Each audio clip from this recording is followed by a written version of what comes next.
देवेंद्र फडणवीस यांच्या संकल्पनेतून मुख्यमंत्री सहाय्यता निधी व धर्मादाय रुग्णालय मदत कक्षामार्फत राबवण्यात आलेल्या चरणसेवा उपक्रमाचा यंदा 14 जिल्ह्यात विस्तार करण्यात आला।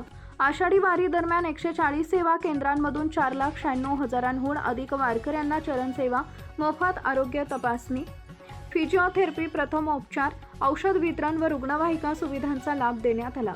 या उपक्रमात 164 आरोग्य संस्थांनी सहभाग घेतला असून 7,538 स्वयंसेवक, 11,331 डॉक्टर, वैद्यकीय प्रशिक्षणार्थी, विद्यार्थी आणि आरोग्य कर्मचाऱ्यांनी सेवा बजावली।